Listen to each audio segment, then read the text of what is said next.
Imagine the moment you have everything planned, a loving partner, a future baby, and a cozy place to call home, only to be cast out into the streets before your child even arrives. You feel the sting of betrayal tightening around your heart, convinced that your whole world has collapsed. But what if at the height of your despair a twist of fate intervened? What if the very landlord you barely knew turned the tables on your tormentor, presenting you with a surprise deed to a house, your house? This is the story of dreams broken, then reborn, in a blaze of hope you never saw coming. Sarah Thompson always considered herself a practical dreamer, a woman with big plans who refused to get lost in fantasies. Growing up in Redwood City near the shimmering waters of San Francisco Bay, she aspired to become a social worker. Sarah wanted to help people find hope in the darkest situations. By her mid-20s, her life looked promising.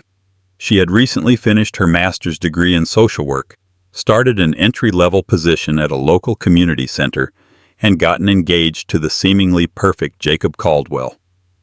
Jacob was the epitome of charm, handsome, well-spoken, and the proud owner of a successful car dealership in nearby Palo Alto. Their relationship had always felt like a fairy tale. They'd first met on a balmy summer evening at a charity fundraiser organized by the Redwood Family Foundation. Sarah was there as a volunteer helping direct guests, while Jacob attended as an honored donor representing Caldwell Motors. After exchanging polite greetings over hors d'oeuvres, their connection was instantaneous.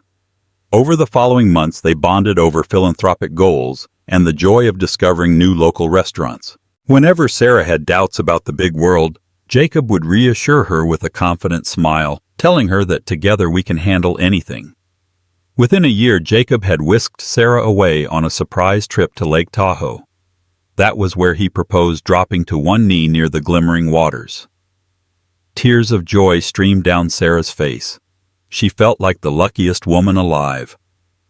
A ring with a modest yet elegant diamond sparkled on her finger, reminding her each day that everything could work out just as planned. Around the same time, Sarah discovered she was pregnant. Though it wasn't entirely planned, both she and Jacob were thrilled. They used words like miracle and blessing to describe the baby they believed was the future center of their universe. Sarah felt as though fate was favoring her: a stable relationship, a satisfying career that was slowly growing, and a baby on the way. Yet despite Jacob's wealth, they wanted to keep living in Redwood City for its sense of community. Sarah found a small but cozy two-bedroom apartment managed by a polite older landlord named Michael Davis. Mr. Davis was soft-spoken, always wearing a plaid flat cap, and was known for being patient with renters who might sometimes fall behind. Sarah liked him instantly. He reminded her of her grandfather, a gentle presence who listened to her stories. Jacob, on the other hand, rarely interacted with Mr. Davis. He seemed preoccupied with expanding his dealership empire, frequently traveling to meet potential buyers. Still, to Sarah, everything was running smoothly. The big wedding was only a few months away. The baby was healthy, and Redwood City was the perfect place to raise a child. Little did she know that these outward signs of stability masked an undercurrent of brewing trouble. Trouble that would erupt soon enough, taking her by surprise. As Sarah entered her second trimester, she started noticing that Jacob's gentle manner was giving way to something more distant and moody. He spent more time on the phone, muttering in hushed, urgent tones in another room. When she inquired, Jacob said it was just business dealership expansions, new negotiations, staff issues. Sarah knew his line of work could be stressful, especially with Caldwell Motors opening new branches in other cities. She tried to be understanding, offering supportive smiles and soft words whenever he looked drained or grumpy. However, beneath the surface, a quiet anxiety gnawed at her. Late at night, she would awaken feeling Jacob slipping out of bed. She'd hear him pacing in the living room, whispering into his phone. One evening, when she put her ear to the bedroom door, she heard him curse and mention something about covering up what happened with the finances. Alarmed, she confronted him. Jacob's eyes were wild, defensive.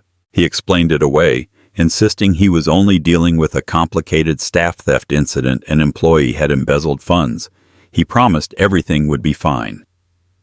Sarah told her best friend from childhood, Emily White, about the strangeness. Emily was a journalist for a local online news platform, Redwood Today. She listened carefully, her brow furrowed.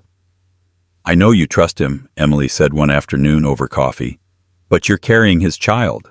If something's going on, you have a right to know." Sarah responded by defending Jacob's character. She acknowledged that yes, something was off, but she believed Jacob's love for her and the baby would prevail. Over the next weeks, Sarah's baby bump blossomed. Friends and family gathered for her baby shower in the backyard of Mr. Davis's apartment building. The landlord himself appeared momentarily to greet them and asked if they needed anything. He congratulated Sarah, offering a small but heartfelt gift, baby blankets he said had once belonged to his late wife's charity. Jacob made a quick speech about gratitude and optimism, promising he'd provide for their future. Everyone toasted with fresh lemonade. Still beneath the surface, Sarah felt uneasy. Only a few days later, Sarah discovered Jacob had lied about the staff theft. There was no staff theft, and Redwood Today's financial column reported that Caldwell Motors might be on shaky ground. Sarah, trying not to jump to conclusions, confronted him again. Jacob just chuckled nervously and said, "You can't believe everything you read, sweetheart. These reporters are always hungry for scandal." He brushed off her concerns and kissed her on the forehead. Although she wanted to believe him, a knot formed in her stomach, refusing to untangle. Despite her growing nerves, Sarah spent her time preparing for the baby, decorating the nursery with warm yellows and soft greens. On days when Jacob traveled, she would scour baby name websites, giggling over possibilities. She told close friends such as Lauren Parker and Amanda Thompson about her excitement. Yet in private moments, she prayed that the looming shadows around Jacob's financial affairs wouldn't shatter this delicate happiness. In the midst of her quiet tension, there was one bright spot: her neighbor Patricia Johnson, a jovial elderly woman whose son William lived a few blocks away. Patricia often invited Sarah over for tea. Sensing that Sarah might be lonely, she'd share stories of how she raised her children with limited resources. She'd emphasize that success in life never comes from money alone, but from a loving support system. Sometimes as they chatted, Sarah noticed Mr. Davis watering the shrubs outside Patricia's window, occasionally glancing over with a kindly smile. She found their gentle presence comforting, an anchor of calm in an increasingly tumultuous sea. One morning as Sarah was heading to work, she found Jacob on the phone in the hallway, an eerie look of desperation on his face. She caught only a snippet. "We need the money soon or it all falls apart. I don't care how." Before she could ask, Jacob ended the call abruptly. When she inquired, he glared at her and snarled, "Stop snooping." It was the first time he'd raised his voice to her in anger. A chill ran down her spine. The man she fell in love with was slipping away like sand through her fingers. That same evening, she asked Jacob if they could sit down and talk about everything openly. His business struggles, the baby's future, and her own feelings of confusion. Jacob's reaction unsettled her. He scoffed, then accused her of pestering him unnecessarily. "I know what I'm doing," he said. "Stop acting like you know better just because you have a fancy degree. You're nothing without me." It was a stunning blow. Sarah had never heard him speak so harshly before. She felt tears welling up but held them back, hoping this was just stress talking. As if to ease the tension, Sarah changed the subject, trying to talk about practical matters such as rent payments and how they might set aside money once the baby arrived. Jacob answered with a dismissive wave of his hand, telling her not to worry, that he had it covered. She wanted to believe him, but his entire demeanor screamed otherwise. A few weeks later, Sarah returned from an appointment with her obstetrician, Dr. Amanda Thompson, no relation to her friend Amanda, just a coincidence in last names. They had finished a routine ultrasound, and Dr. Thompson confirmed the baby was healthy, around 6 months along. Overjoyed, Sarah rushed home to share the news with Jacob. She fantasized that even if Jacob's business was under strain, surely the ultrasound photo of their perfect little one would lift his spirits. Instead, she found Jacob's suitcases at the front door. Initially, she thought maybe he was packing for another business trip, but then she noticed something else. Many of her own belongings, clothes, toiletries, books were piled in disarray. Heart pounding, Sarah entered the living room to see Jacob pacing around, phone in one hand, a glass of whiskey in the other. "What's going on, Jacob?" she asked, voice trembling. He barely looked at her. "I need you to leave," he muttered, taking another swig. "I can't do this anymore." Sarah's vision blurred with confusion. She stammered, "What? Do you mean you can't do this? I'm pregnant with your child.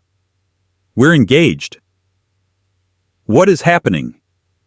Jacob slammed the glass down on the coffee table. "Everything is falling apart," he shouted. "The dealership, the expansions, the entire Caldwell Motors brand. It's over." He began pacing like a trapped animal. "All those deals, they failed. I couldn't secure the funding. I'm drowning in debt. Do you understand? And I don't need you to stand there judging me or forcing me to deal with you and a baby right now." Tears flooded Sarah's eyes. She tried to steady her voice, placing a hand protectively over her belly. "Jacob, we can figure this out together." But he cut her off. "I'm not dragging you or this baby along to share in the humiliation. Besides," his glare turned icy, "our relationship was built on illusions. You think I wanted a kid so soon? Do you think I wanted to settle into this rinky-dink apartment in Redwood City while my business soared? You forced me into this, Sarah, and I'm done pretending." She felt as if he'd struck her physically. Despite the baby fluttering inside her belly, a quiet reminder of the life they'd created, Jacob's words left her paralyzed.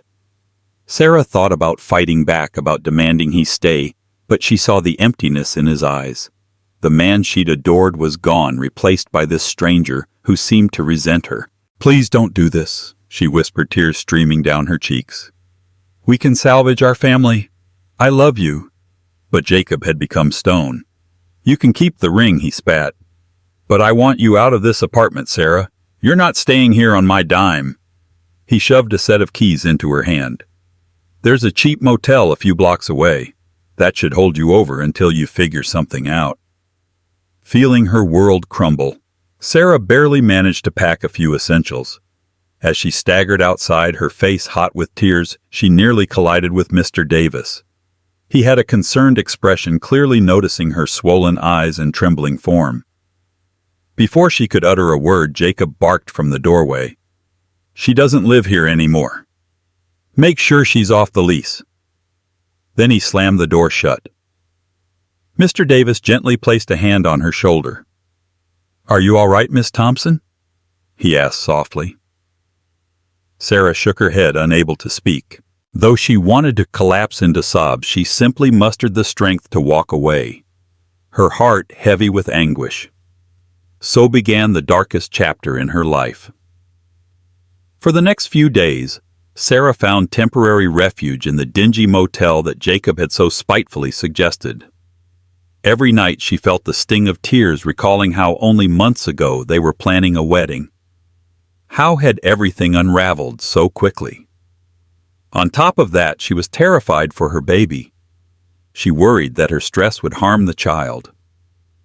Emily White, her journalist friend, was one of the first to rush to her side with groceries, second-hand maternity clothes, and gentle reassurances. Sarah's mother, Rebecca Lee, offered to help financially, but she lived across the country in Boston and had pressing health issues of her own.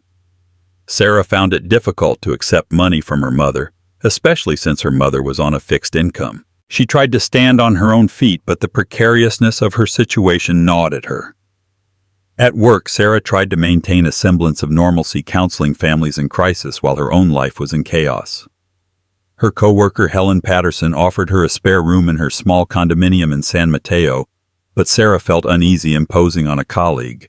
She appreciated the kindness, but she yearned for a stable home for herself and her unborn baby, something more permanent, more reassuring than a borrowed couch or a motel bed. Late one evening, as Sarah scrolled through rental listings on her phone, her eyes brimmed with exhaustion. Most apartments were either too expensive or demanded a hefty security deposit. Meanwhile, Redwood City felt saturated with new tech employees driving rent sky high. She bit her lip, feeling a wave of despair. She remembered Jacob's last cruel expression as he turned his back on her. A sense of betrayal weighed on her, making it difficult to breathe. In an attempt to distract herself, she turned on the TV. The local news was running a report about Caldwell Motors, highlighting the dissolution of the dealership after a major investor pulled out. Jacob's face appeared on screen, pacing outside a courthouse, refusing to answer reporters' questions. Even though he had been so callous, Sarah's heart still clenched with worry and hurt. She wondered if he was also living in chaos, or if he had found a new place, a new life away from her. It stung to realize that while she had daydreamed about building a family, Jacob was fixated on building an empire no matter the cost. On her fourth day at the motel, Sarah heard a knock at her door. Expecting Emily or maybe a coworker, she opened it only to see Mr. Davis standing in the dimly lit hallway holding a manila folder. The older man looked the same as ever, wearing his plaid cap and kind expression, but beneath that gentleness was an air of quiet resolve. "Miss Thompson," he said, clearing his throat. "I apologize for intruding, but I've been quite worried about you." Sarah hesitated before letting him in. Once inside, Mr. Davis took a slow look around the threadbare room. A single bed, a flickering lamp, walls stained by years of neglect. He sighed softly. "This is no place for you," he murmured. Tears threatened to fall again, but Sarah blinked them back, offering a wobbly smile. "I don't have many options right now, Mr. Davis." He nodded. "I've known you to be a polite, responsible tenant. And from what I've seen, you're going to be a loving mother. It pains me to see you like this." He paused, handing her the folder. "I wanted to share something with you, a proposition, if you will." Sarah, confused, opened the folder. The top sheet read, "Property Ownership Transfer Agreement." Her eyes widened. "I don't understand," she said softly. "Mr. Davis adjusted his cap, then explained that he had once been in a similar position, homeless, broke, and with a pregnant wife. His memory of those lean years was etched in his heart. Over the decades, he'd built modest wealth through careful investments in real estate. It was a quiet fortune. Nobody would guess that the polite landlord owned multiple properties in Redwood City. He had no children of his own. He'd lost his beloved wife Evelyn to a car accident many years ago, and they never had kids. In recent years, he felt a calling to help someone in dire need, just as he had once been helped by a stranger. "So here's the truth," Mr. Davis said gently. "You've always treated people kindly, always paid your rent on time, or communicated if you were going to be late. I see how you interact with your neighbors.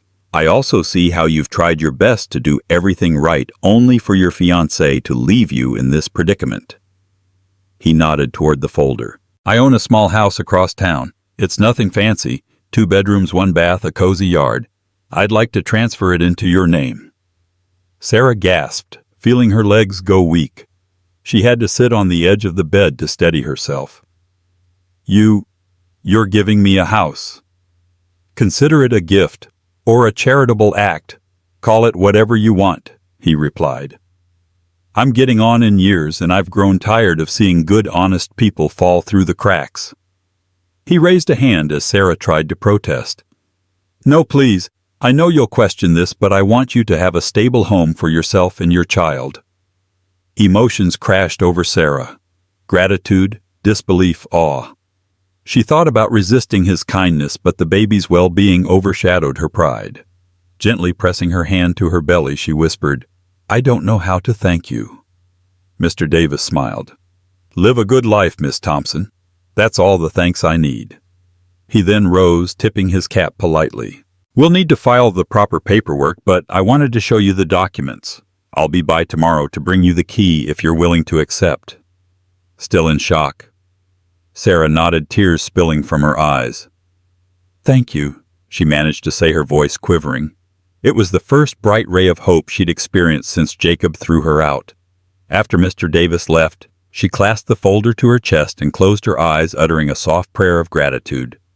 For the first time in weeks, she allowed hope to rekindle in her heart. True to his word, Mr. Davis arrived the next morning with an official notary, a friend of his named Douglas Carter. After verifying Sarah's ID and ensuring all legal documents were in order, they completed the formalities. With trembling hands, Sarah signed her name where indicated, effectively becoming the owner of a modest yet comforting house in Redwood City. Mr. Davis likewise scribbled his signature and sealed the paperwork. Then, as though it were the simplest transaction in the world, he handed her the deed.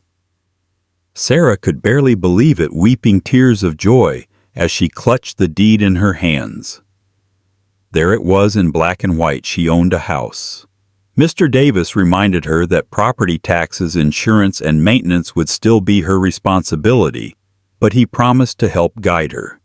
He even offered to connect her with a trustworthy handyman if the place needed repairs. Sarah nodded fervently. "I'll take care of it," she said. "I swear."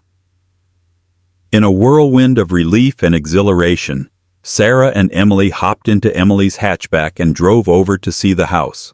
It was located in a quiet cul-de-sac lined with oak trees that provided dappled shade. The house itself was painted sky blue with white shutters and a small front porch.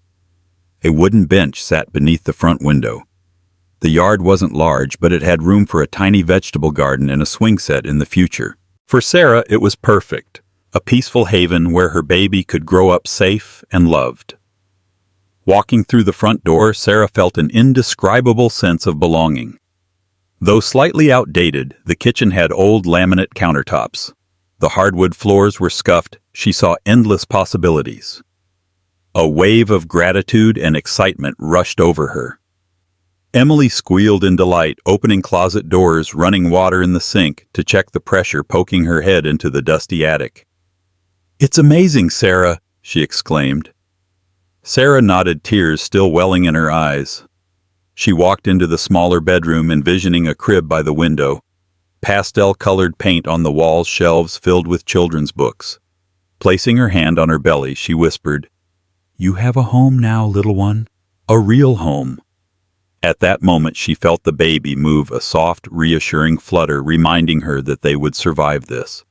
News of Sarah's unexpected fortune spread among her friends. Most, like Patricia Johnson and Helen Patterson, responded with warm congratulations. Some, however, reacted with disbelief. Rumors fluttered around that Sarah must have manipulated Mr. Davis. Yet those who truly knew her recognized her kind heart. And Mr. Davis himself held enough respect in the community to quell any malicious whispers with a stern glance.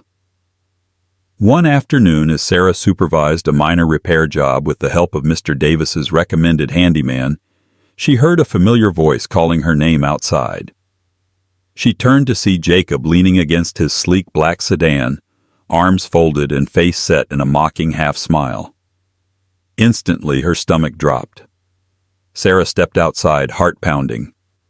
She noticed that Jacob looked tired, like a man who'd lost everything. His once perfectly tailored suit was rumpled, dark circles hollowed his eyes, yet his arrogance still lingered like a foul odor. "Where'd you run off to, Sarah?" he asked, trying to sound casual. "I've been looking for you." She rubbed her arms defensively. "What do you want, Jacob?" He let out a low chuckle. "I heard you landed a house. A little bird told me that old codger Davis gave it to you." He shrugged, stepping closer to see the modest facade. "I guess you lucked out." Alarm bells blared in Sarah's mind. Why did he suddenly care about her or the house? She recalled how he'd tossed her out with no remorse. Now he appeared on her new doorstep, seemingly out of the blue. "What does it matter to you?" she retorted, trying to keep her voice steady. Jacob's eyes flicked to her belly. She sensed his momentary discomfort, but it vanished as quickly as it came. "I might have lost everything," he confessed, voice laced with bitterness. "But I still have a right to be part of my child's life, don't I?" Sarah's heart clenched. This was the father of her baby. As much as she despised him for what he did, part of her wanted to believe he could change that. Maybe he could become a caring father. However, she'd learned from their last encounter to be cautious. "You turned your back on me," she reminded him gently, though her voice trembled. "You threw me out when I needed you most." Now you're talking about being part of the child's life. He tried to feign remorse. I was under incredible stress, he claimed. You have no idea. Everything slipped away so fast and I lashed out. I'm sorry. In that moment, Sarah sensed he wasn't genuinely remorseful but rather desperate. She suspected he might be after Mr. Davis's generosity, maybe hoping to squeeze some financial benefit from her new property. Yet she was also aware of the child's right to know their father. Conflicted, she told Jacob to step aside away from the handyman's earshot so they could speak more privately. What do you want me to say, Jacob? She asked wearily. I've moved on. I want nothing more to do with your dealership fiasco. He exhaled, raking a hand through his hair. Sarah, I messed up. I need a fresh start. I can't afford rent right now, not with the lawsuits and debt. I was hoping maybe we could talk about living here together. For the baby. The audacity of his request took her breath away. She stared at him in disbelief. You want to move into my house after everything you said and did? After the cruel way you kicked me out of your place when I was pregnant with your child? Jacob tried to muster a wounded expression. We're supposed to be a family. His tone held a manipulative edge. It's only fair, Sarah. She felt anger and heartbreak swirl inside her. For a moment she recalled the enchanting man who once offered her the world. Now he was a shell seeking solace in the very woman he betrayed. With a trembling voice, she told him, I don't trust you anymore. You want me to open my door to you? Give me one good reason why I should. Jacob's face hardened. Because it's my child you're carrying. Doesn't that entitle me to something? If this house is for our baby, then I'm part of it. At that, Sarah let out a short, bitter laugh. You're unbelievable. My baby is not a pawn for your convenience. If you truly care about this child, you'll prove it through child support, through genuine apologies and consistent, compassionate behavior. But you're not stepping foot in this house as a tenant or partner. Not after what you did. Jacob shifted, seething quietly. You'll regret this. Don't think I'm done just because you found a little miracle from your landlord. He shot her a menacing glare, then got back into his sedan and sped off, leaving Sarah trembling in his wake. In the weeks that followed, Sarah poured her energy into transforming her small house into a home. With Emily's help, she repainted the walls, hung curtains, and put together a baby crib. To her relief, she found that her work at the community center was going well, and her supervisors, seeing her dedication, increased her hours. Though she was physically exhausted, she felt emotionally rejuvenated. She had a purpose and a safe environment to welcome her baby. True to his word, Jacob began harassing Sarah to let him move in. He left messages accusing her of stealing from him. He wrote emails threatening to sue her for parental rights. He went so far as to appear at her workplace demanding that she consider reconciliation. The final straw came when he barged into her yard one afternoon yelling that she had no right to keep him from his child. In a panic, Sarah called Mr. Davis, who alerted the police. Officers soon arrived, coaxing Jacob away. But before he left, Jacob shouted, "You think you're safe here? I'll prove that house isn't yours to keep." The fury in his eyes unnerved Sarah, but she stood firm, arms wrapped protectively around her protruding belly. The tension only escalated when Jacob showed up at Mr. Davis's office 2 days later, convinced the landlord had meddled in his personal affairs. Mr. Davis calmly explained that Sarah owned the house fair and square, and that Jacob's name appeared nowhere on the deed. Jacob argued that since he was the father of Sarah's unborn child, he deserved some claim. Mr. Davis refused to be bullied. He reminded Jacob that he had not only thrown Sarah out, but also cut off all financial support. This confrontation ballooned into an ugly scene. Employees in Mr. Davis's office building, startled by Jacob's shouting, called security. Jacob spat threats. "You'll regret crossing me, old man. I'll see you in court for depriving me of my paternal rights." Mr. Davis simply adjusted his cap and responded, "Sir, you can't forcibly claim property that's not yours. If you want to be part of your child's life, this is not the way." Amidst the swirling chaos of Jacob's threats, Sarah prepared for the imminent arrival of her baby. Each day she grew heavier and more fatigued. She leaned on her network of friends, Emily, Lauren, Helen, and on the gentle mentorship of Mr. Davis. Many evenings she relaxed on her small porch, watching dusk settle over the neighborhood, feeling her baby shift inside her. She cherished the serenity of her new home. Then, about 3 weeks before her due date, the biggest twist of all descended upon them. A rumor started circulating in Redwood City that Caldwell Motors might make a comeback. A group of foreign investors, after noticing the brand's potential, were allegedly in negotiations to revive the dealership chain. People whispered that Jacob had found a stroke of luck, or possibly he had orchestrated some cunning plan behind the scenes. Sure enough, local news outlets, including Emily's Redwood Today, began reporting that Caldwell Motors was finalizing a rescue deal. Jacob Caldwell, the once disgraced entrepreneur, seemed poised to bounce back. Sarah watched these developments with a mix of disbelief and mounting dread. If Jacob regained his wealth and influence, would he double down on his efforts to claim partial ownership of her home or wrest custody of the baby? Her fears were partly realized when a legal letter arrived at her mailbox a week before her due date. It was from Jacob's new attorney, stating that Jacob wanted to revisit the matter of child support and living arrangements. The letter implied that since the father's finances were once again stable, it might be in everyone's best interest for Sarah to consider letting him cohabitate so that the child benefited from both parents. She read it with trembling hands, her anger and fear roiling together. Frantic Sarah phoned Mr. Davis. They decided to schedule a meeting with a family law attorney, Christopher Brown, a reputable lawyer known for defending single mothers in tough custody situations. Mr. Davis offered to pay for the consultation, wanting to ensure Sarah's rights and the baby's best interests were protected.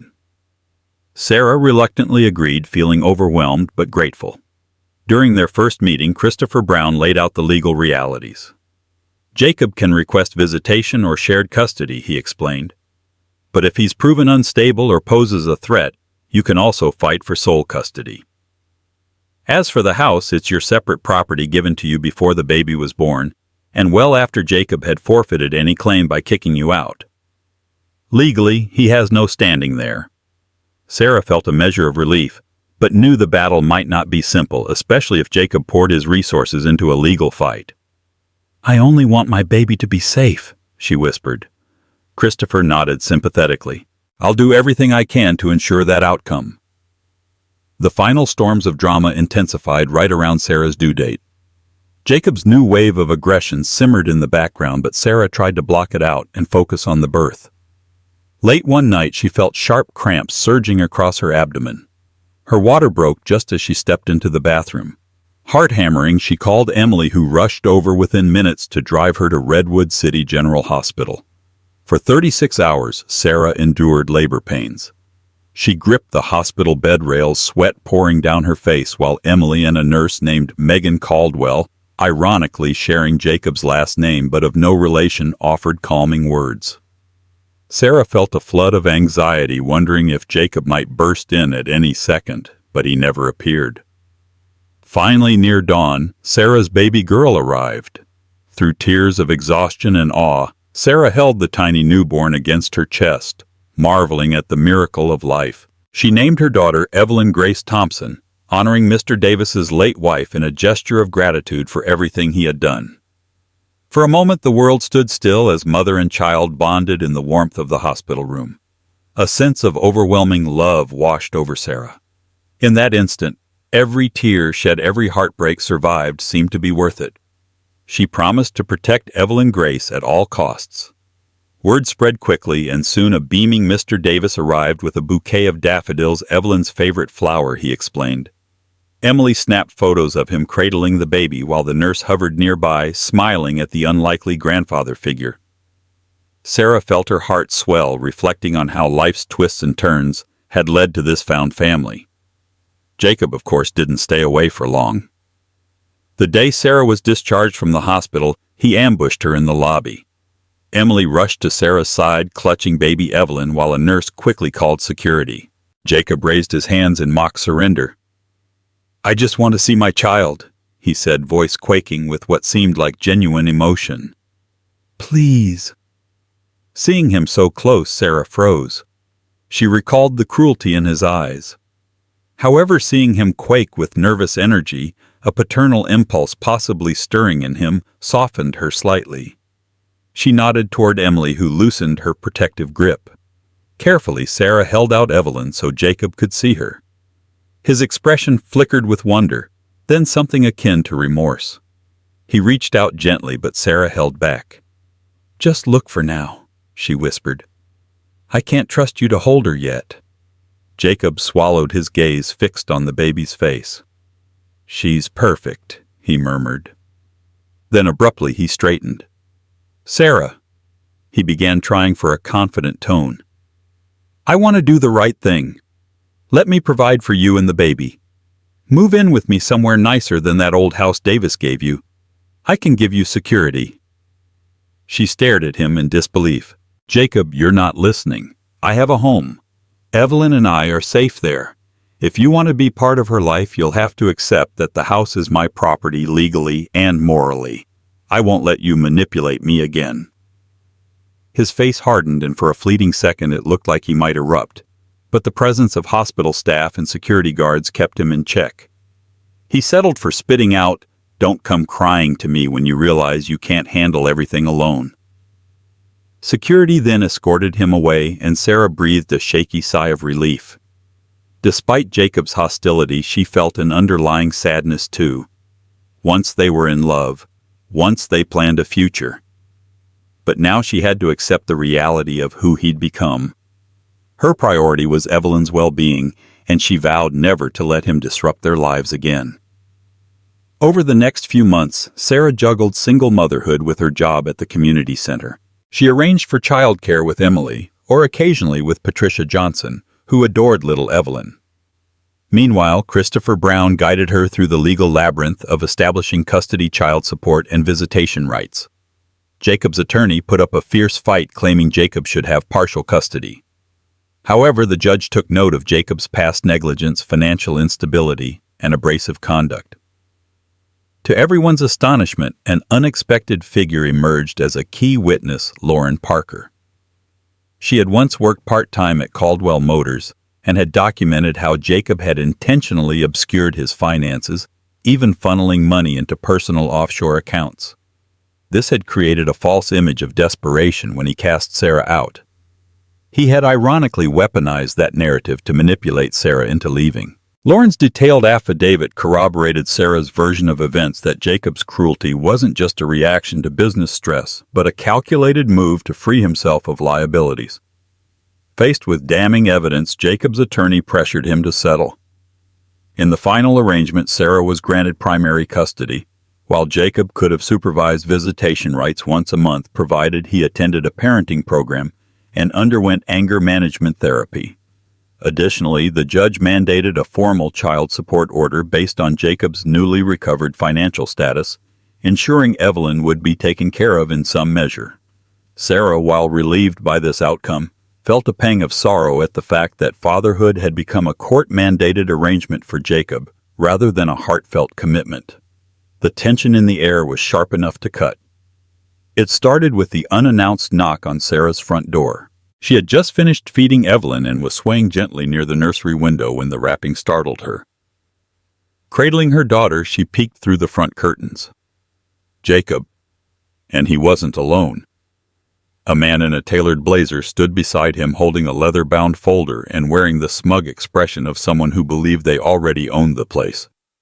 Sarah's heart sank. She stepped outside, cautious but calm, her daughter still resting against her chest in a soft sling. "What are you doing here, Jacob?" she asked, her voice even. Jacob gestured casually at the stranger beside him. "This is Alan Wilcox. He's a local real estate consultant. We're here to assess the property." "Assess?" Sarah echoed. "For what?" "For potential renovations," Jacob said like it was obvious. "You know, improvements. For the baby's sake." Sarah's eyes narrowed. "This is my house. I didn't invite either of you." Alan cleared his throat, suddenly less confident. "I was told this was a shared residence." "It's not," she replied, eyes fixed on Jacob. "You were told the truth. You just didn't want to believe it." Just then, as though summoned by the tension, Mr. Davis pulled up to the curb in his modest sedan. He stepped out slowly, adjusting his flat cap and tucking a manila envelope beneath his arm. The timing couldn't have been more perfect or more dramatic. "Afternoon," he greeted coolly, walking up to the trio. "Is there a problem here, Miss Thompson?" Jacob smirked. "Just showing the place to someone with an eye for opportunity." Mr. Davis gave him a long, unimpressed look. Then he turned to Sarah. "Do you have a minute?" "Please," she said, her relief palpable. Mr. Davis motioned everyone to the front yard, where he opened his envelope and carefully pulled out a few documents. "I believe there's some confusion here," he said, addressing both men. "This property belongs solely to Sarah Thompson." He handed Alan a copy of the official deed, filed and notarized with the Redwood City Hall of Records. "Transferred legally with full ownership rights." Jacob scoffed. "That doesn't change the fact that I'm the father of her child. That gives me some claim." "No," Mr. Davis said, voice like steel. "Fatherhood does not grant you the right to seize a home you have no legal tie to, especially one you so publicly abandoned her from."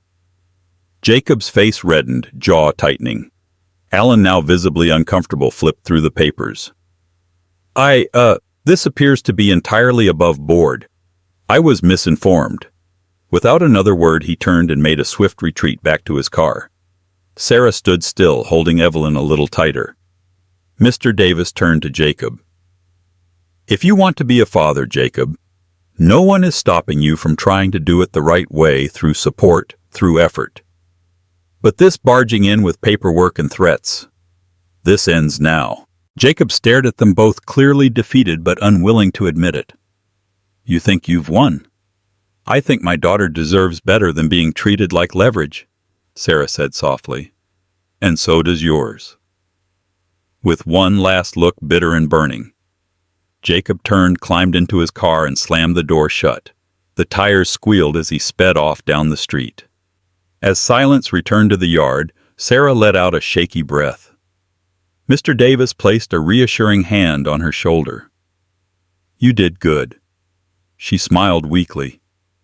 "You gave me the chance to." Together they stepped back into the house. Her house, where peace, love, and Evelyn awaited. And this time, no one could take it away. The silence that settled over Sarah's small home after Jacob finally drove away felt like a blessing, soft, gentle, and long overdue. As the dust of confrontation cleared the air, shimmered with something else, peace. No more threats, no more second-guessing herself. Just the sound of baby Evelyn cooing softly in her bassinet, and the faint rustle of leaves outside the open window.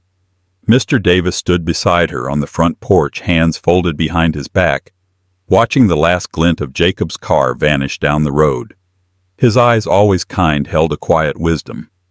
Sarah looked at him, her heart full. "You didn't have to do all this," she said, voice tight with emotion. "You changed my life." Mr. Davis smiled gently, the corners of his eyes crinkling. "You were always going to be okay, Sarah. I just gave you a nudge in the right direction. The rest you did all on your own." She nodded, blinking back tears. "This house, it's not just bricks and wood to me. It's safety. It's the future I thought I'd lost." He tipped his cap with a soft chuckle. "Then it's in good hands." As he walked down the porch steps and disappeared down the path, Sarah felt the weight of everything she'd survived.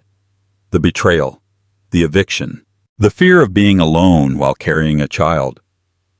But more than that, she felt a profound sense of arrival. She had made it. In the weeks that followed, Sarah found herself embracing a new rhythm. Mornings began with Evelyn's sleepy babbles, the scent of brewed coffee and sunshine warming the front porch. The house that once felt like an unexpected miracle now felt entirely hers. She hung curtains, framed photos of Evelyn, and planted a tiny herb garden near the back fence. Emily helped paint the nursery a soft lavender, and Patricia Johnson gifted a rocking chair that had belonged to her own mother. The community rallied around her. Even people she hadn't spoken to in years dropped by with baby gifts or groceries. Word had spread not just about Jacob's downfall, but about Sarah's quiet strength. In the middle of life's storm, she hadn't just survived. She had transformed. At the community center, her work took on deeper meaning. Families who walked in with stories of financial collapse, domestic strain, or single parenthood now found in Sarah not just a counselor but a living example of what recovery could look like. Her experience gave her words gravity. Her empathy, already strong, became unshakable. Evelyn grew quickly, her cheeks round and rosy, her laugh like music through the hallways. Sarah took photos of every milestone, her first smile, her first time grasping a toy, the first night she slept through without waking. With every day, Sarah's bond with her daughter deepened. She whispered stories to Evelyn about bravery and kindness, and about a man named Mr. Davis who had given them a second chance. Jacob, meanwhile, drifted farther into the background of their lives. Though he kept up the court-mandated child support, he remained erratic in his communication. His attempts at charm had worn thin, his threats defanged by court orders and community disapproval. Sarah no longer feared him. He was a shadow from a past she had no desire to revisit. One bright Saturday, Sarah hosted a small barbecue in her backyard. Emily grilled vegetables while neighbors brought homemade casseroles and desserts. Mr. Davis arrived with a lemon pie and was immediately cornered by a group of teenagers who had heard about the man who gave away a house. As the sun dipped behind the trees and children ran barefoot through the grass, Sarah sat on the porch steps holding Evelyn, who was now big enough to grasp her mother's fingers tightly. "Do you know how loved you are?" Sarah whispered. "Do you know how many people helped make this life possible?" The baby responded with a soft gurgle and a gummy smile. That evening, after everyone had gone home and the dishes were washed, Sarah stood alone in the quiet kitchen. She looked around the baby monitor, gently blinking the scent of fresh linen in the air, and felt an overwhelming sense of gratitude. She had come so far. Yes, she had been kicked out while pregnant, betrayed by someone who claimed to love her, abandoned in her most vulnerable moment. But fate, or perhaps something greater, had placed Mr. Davis in her life. And from the ruins of heartbreak, she had built something unshakable. A home. A life. A promise. As the wind rustled the curtains and Evelyn stirred softly in her crib, Sarah whispered one final vow to herself and her daughter. "No matter what happens from here, we are never going back." And with that, she turned off the lights, climbed into bed, and fell asleep beneath the roof of the home she had earned every single piece of it, with courage, love, and unbreakable will. Thank you for journeying through Sarah Thompson's remarkable story, a testament to the power of resilience, hope, and unforeseen blessings. In the face of betrayal and heartbreak, she discovered that sometimes the darkest chapters of our lives pave the way for unimaginable miracles. The kindness of her landlord, Mr. Davis, became the turning point that transformed her life and ensured her daughter Evelyn would grow up in a home brimming with love and security. If you've been moved by this tale of struggle and triumph, please do 3 simple things. 1. Like this video to show your support for stories that celebrate hope against all odds. 2. Share it with friends and family who might need a reminder of the power of compassion and perseverance. 3. Subscribe to our channel for more inspiring real-life dramas and uplifting narratives. Your engagement helps us keep sharing stories that spark hope for everyone.